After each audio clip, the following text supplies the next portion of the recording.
I mean, I just diagnosed the exact problem, and my fellow co-panelist here just fell into the exact same trap of telling people that everything is great. People out there who are watching right now know everything isn't great. And frankly, the idea that we can blame people, I mean, the idea that we're blaming people making minimum wage is crazy right now. Brian Tyler Cohen appeared on Chris Cuomo's News Nation program to square off against MAGA commentator Scottie Nell Hughes. And the focus of the conversation was the very public infighting currently ripping through the MAGA movement. And honestly, it's hard not to notice or enjoy how messy and self-destructive it's become. In this segment, we're going to break down clips from that exchange on Cuomo's show, featuring Brian Tyler Cohen going head-to-head with Scottie Nell Hughes. After we walk through what was said, I've got some thoughts and reactions of my own that I want to lay out clearly. So let's jump in and go through this together. 22-year-old Tyler Robinson assassinated Charlie Kirk. Period. There's no reason to believe anything else.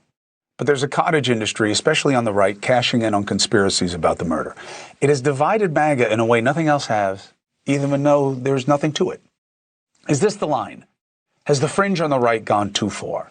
And second question, is affordability the ticket to the midterms that I believe it is? Joining me now, better minds, conservative commentator Scottie Nell Hughes, progressive YouTuber Brian Tyler Cohen. Good to see you both. Continue, Chris.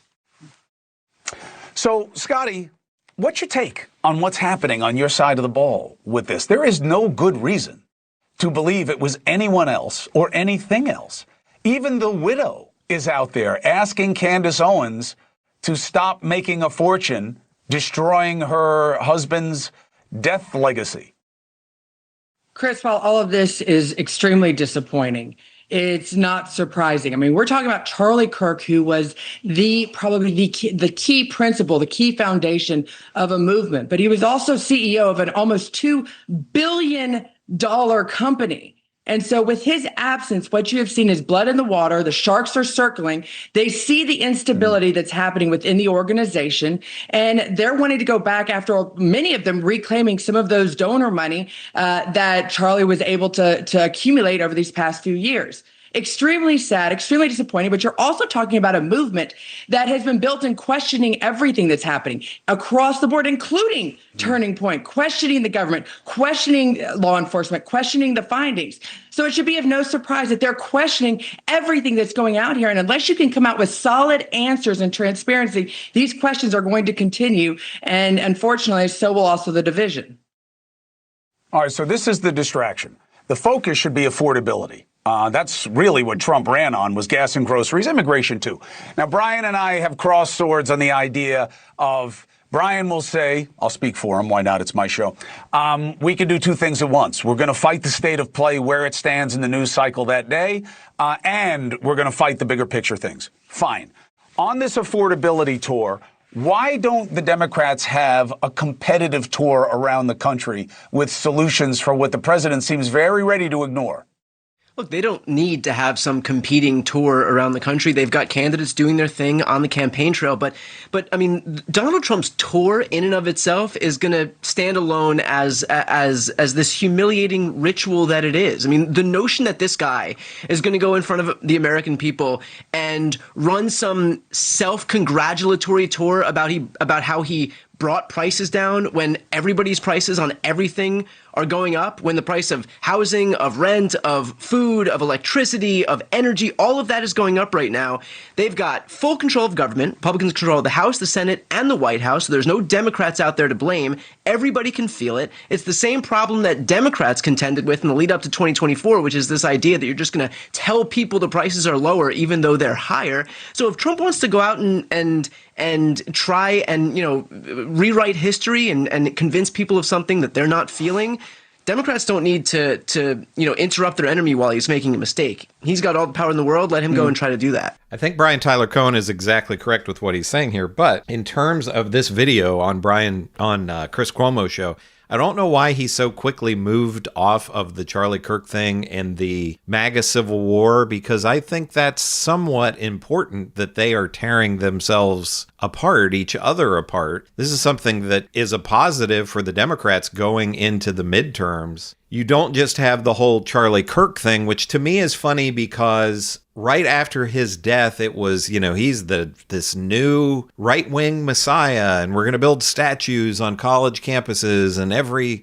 school is going to have a Charlie Kirk curriculum, and then they quickly forgot about him. The only reason why Charlie Kirk is really being brought up at this point is because all of these scummy influencers are fighting to try to take a piece of his audience. But the broader civil war among MAGA that includes people like Marjorie Taylor Greene, I think that can only help Democrats going forward. But let's continue with this affordability conversation. It is unusual for Donald Trump to be off on feel, Scotty. And, we all know what you can do with economic data. You can make it look like whatever you want. People feel prices are up everywhere that counts. How do you think about, is he playing this the right way?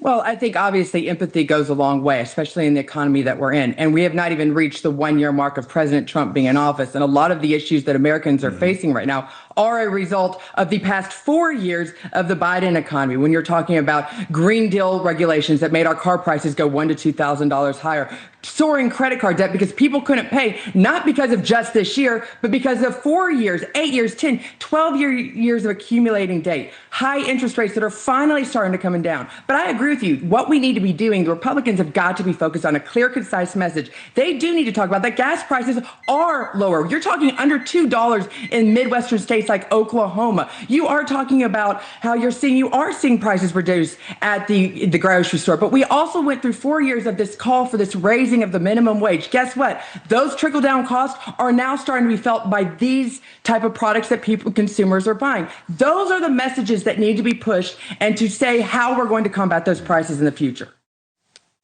Raising the minimum wage is not why we have the price problems. But Brian, last point to you. Go ahead. I just diagnosed the exact problem, and my fellow co-panelist here just fell into the exact same trap of telling people that everything is great. People out there who are watching right now know everything isn't great. And frankly, the idea that we can blame people, the idea that we're blaming people making minimum wage is crazy right now. First of all, the minimum wage wasn't raised. It's still $7.25 an hour. And the notion that all of these people at the top are consolidating more wealth, more power, more money, more influence, and that we're looking at the people at the bottom of the tax bracket and blaming them is the entire I'm not blaming anyone. To the full GOP.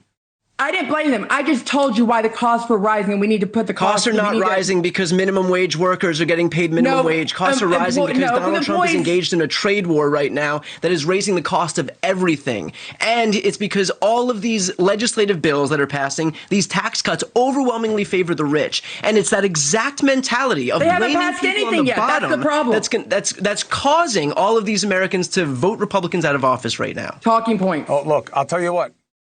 Listen, you got to have the right talking points on this one, because I'm telling you, I hope I'm right about this, by the way. If the midterms are decided on how people feel about affordability and what's being offered them, that'll be a fair election. I hope we're not distracted by something else. It's hard because it seems to me both sides would rather talk about other things, and I get why. Brian Tyler Cohen, good to have you. Scotty Nell Hughes, it's been too long. Always good to see you. Always good to hear your arguments. We'll do it again soon. 4 minutes and 30 seconds. I agree with Brian Tyler Cohen on the substance of what he's saying here. I really do. But when it comes to this specific appearance on Chris Cuomo's show, I genuinely don't understand why he moved on so quickly from the Charlie Kirk situation and the wider MAGA civil war. Because that part actually matters. A lot. What we're watching right now is the right tearing itself apart in real time, and that kind of internal chaos is objectively a gift for Democrats heading into the midterms. It's not just the Charlie Kirk episode either, although that part is almost darkly ironic. Right after his death, the rhetoric was completely over the top. He was instantly elevated into this almost mythic right-wing martyr figure. You had people acting like he was going to be immortalized on college campuses, like schools were about to roll out Charlie Kirk curricula, like he was the next ideological saint of the movement.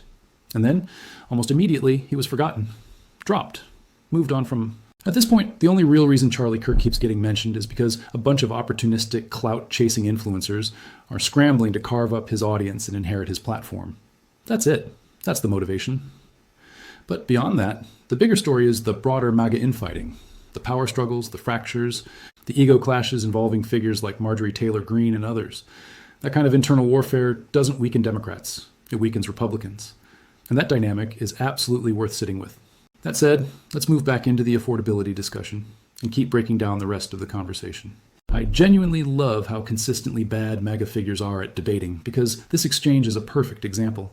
Scotty Nell Hughes argues that rising costs are partly caused by increases in the minimum wage.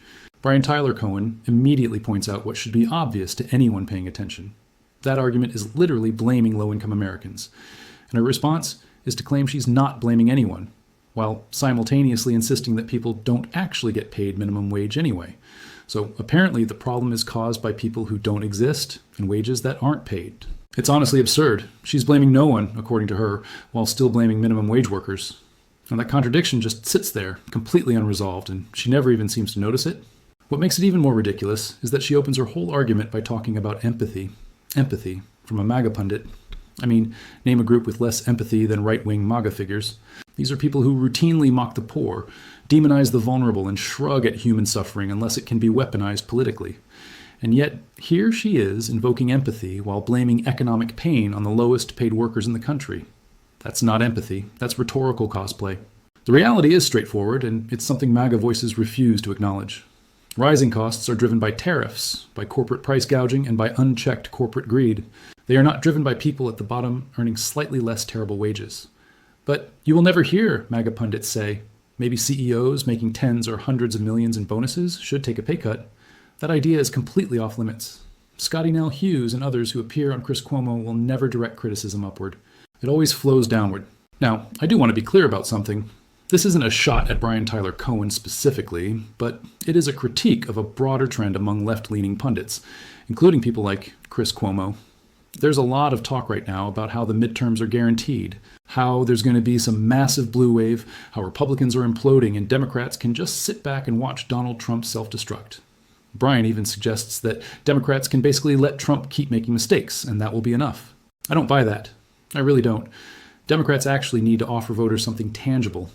How many election cycles has it been where the pitch is basically, yeah, we're flawed, but Trump is worse, so vote for us? That argument has limits, and we've already seen those limits in action. Trump was a disaster in the presidential race, and he still managed to beat Kamala Harris. That should be a massive warning sign. And let's be honest, there are far more candidates in the Democratic Party who resemble Kamala Harris than there are candidates who resemble Alexandria Ocasio-Cortez or Bernie Sanders. Overconfidence is dangerous. Democrats absolutely can mess this up, just like they did in 2016 and again in 2024. Sitting back, playing rope-a-dope, and assuming voters will show up purely out of anti-Trump sentiment is seen before, and it didn't end well. So yeah, the MAGA civil war is real, and it does create opportunities. The whole Charlie Kirk saga, the infighting, the clout chasing, the contradictions, all of that matters. But it won't matter if Democrats fail to present a compelling alternative. If they don't give people a reason to vote for something instead of just against someone, history suggests they could absolutely blow it again. Let me know what you think about all of this, the MAGA infighting, the Charlie Kirk fallout, and the midterms ahead. Do you think Brian Tyler Cohen and Chris Cuomo are right, that Republicans are heading for disaster? Or do you think MAGA pundits are right when they say everything is fine and Trump will cruise into the midterms? Drop your thoughts in the comments, and don't forget to like and subscribe.